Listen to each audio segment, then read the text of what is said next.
श्री राजा Ram inter college तैयारी कराकर जौनपुर। प्रिय बच्चों, ऑनलाइन कक्षा में आपका स्वागत है। कक्षा 10 विषय हिंदी। तो देखिए, हिंदी विषय में आज हम लोग पढ़ेंगे। आपका शीर्षक है वन पथ पर।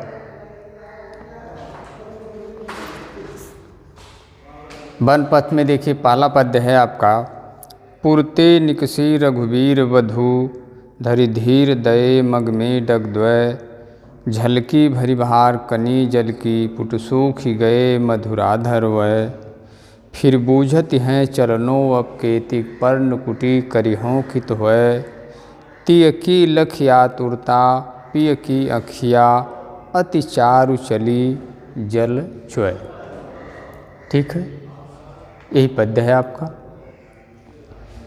संदर्भ, प्रसंग और व्याख्या करना है आपको। तो सर्वप्रथम आप हेडिंग देंगे पद्यांश।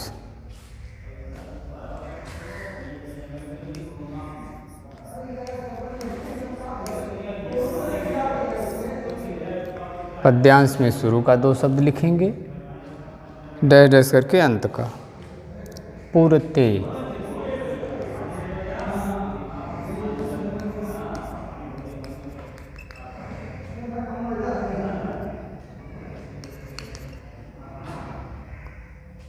जल चोय,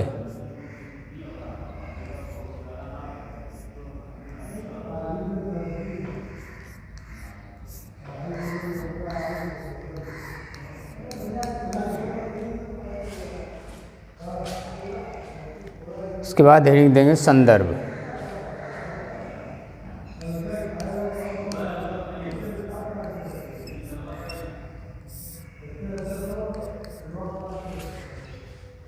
संदर्भ सुनिए।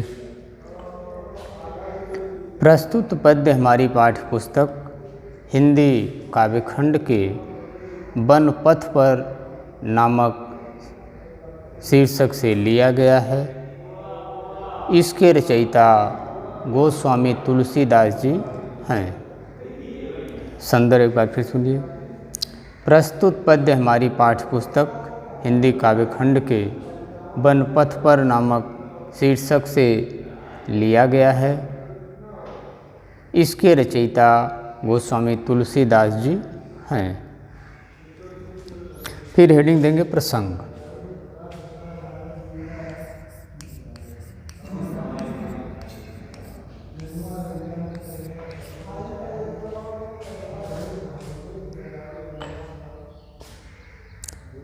प्रसंग सुनिए। तो इस पद्य में वन को पैदल जाती हुई सीता जी की थकावट का बड़ा ही मार्मिक वर्णन किया गया है।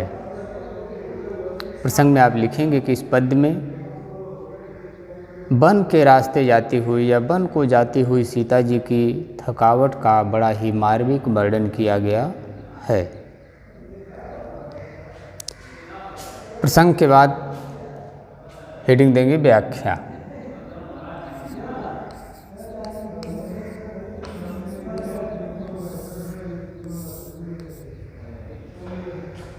व्याख्या सुनिए।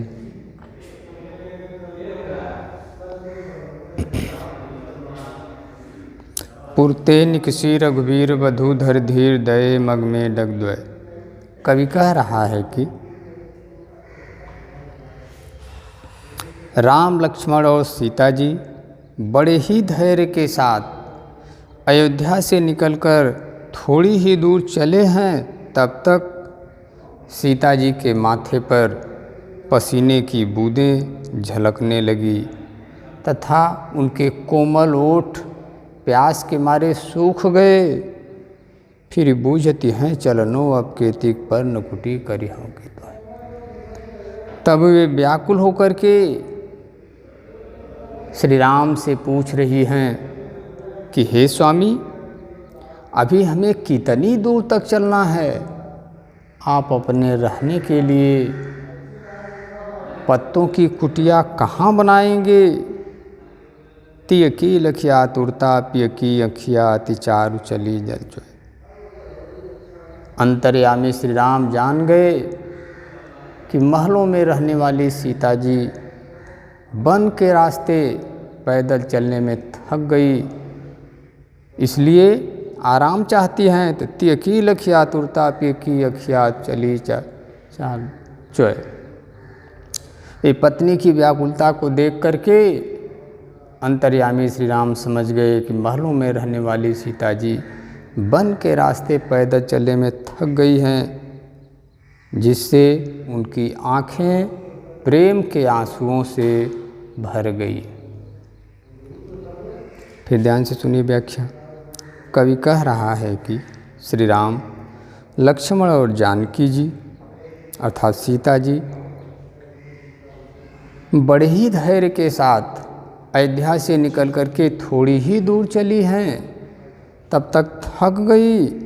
झलकी भरी भार कने जल की पुर सूखी गए मधुरा धरवे।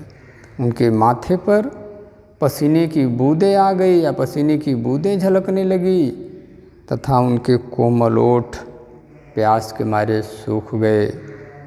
फिर बूझती हैं चलनो अब खेती पर नुकुटी करी हो के तो। तब ये व्याकुल होकर के श्री राम से पूछ रही हैं कि हे स्वामी, अभी हमें कितनी दूर तक चलना है?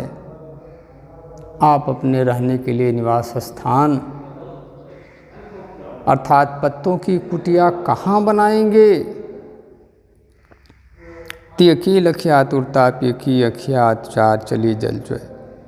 पत्नी की व्याकुलता को देख करके अंतर्यामी श्री राम जान गए या समझ गए कि महलों में रहने वाली सीता जी वन के रास्ते पैदल चलने में थक गई हैं, जिससे उनकी आँखें प्रेम के आंसुओं से भर गई। ठीक, एक बार फिर ध्यान दीजिए व्याख्या। कवि कह रहा है कि श्री राम, लक्ष्मण और जानकी बड़े ही धैर्य के साथ अयोध्या से निकल करके थोड़ी ही दूर चली हैं, तब तक थक गई। उनके माथे पर पसीने की बूंदें झलकने लगी तथा उनके कोमल ओठ प्यास के मारे सूख गए। वे व्याकुल होकर के अपने पति श्री राम से पूछ रही हैं कि हे स्वामी, अभी हमें कितनी दूर तक चलना है? आप अपने रहने के लिए पत्तों की कुटिया कहाँ बनाएंगे? त्यकी लखिया तुरता पेकी अखिया। पत्नी की व्याकुलता को देख करके अंतर्यामी श्री राम समझ गए कि महलों में रहने वाली सीता जी पैदल चलने में थक गई हैं, जिससे उनकी आँखें प्रेम के आंसुओं से भर गई। अब इसके बाद आप हेडिंग देंगे काव्यगत सौंदर्य।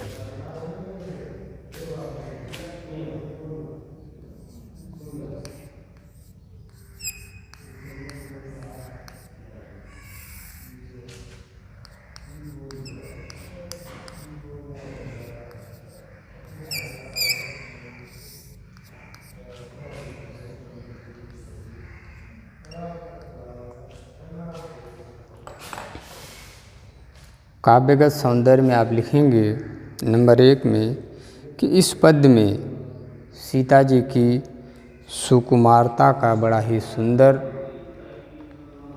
या बड़ा ही मार्मिक वर्णन किया गया है। इस पद्य में सीता जी की सुकुमारता का बड़ा मार्मिक वर्णन किया गया है। नंबर 2, इस पद्य में सीता के प्रति श्री राम के प्रेम की सुंदर अभिव्यक्ति हुई है। नंबर 2 में लिखेंगे कि इस पद्य में सीता के प्रति श्री राम के प्रेम की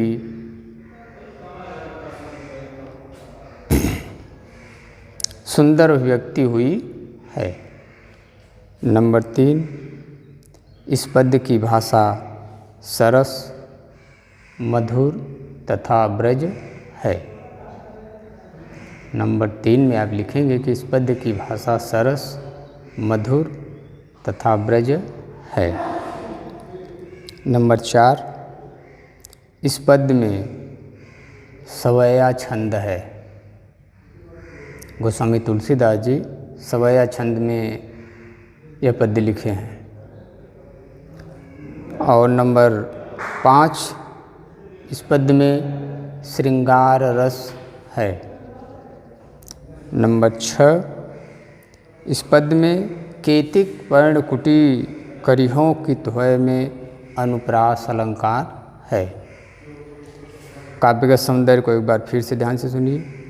नंबर 1 में आप लिखेंगे कि इस पद्य में सीता जी की सुकुमारता का बड़ा मार्मिक वर्णन किया गया है। नंबर 2, इस पद्य में सीता के प्रति श्री राम के प्रेम की सुंदर अभिव्यक्ति हुई है। और नंबर 3, इस पद्य की भाषा सरस, मधुर तथा ब्रज है। नंबर 4, इस पद्य में सवैया छंद है। और नंबर 5, इस पद्य में श्रृंगार रस का प्रयोग किया गया है या इस पद्य में श्रृंगार रस है। नंबर 6, इस पद्य में केतिक पर्णकुटी करिहों की त्वय में अनुप्रास अलंकार है।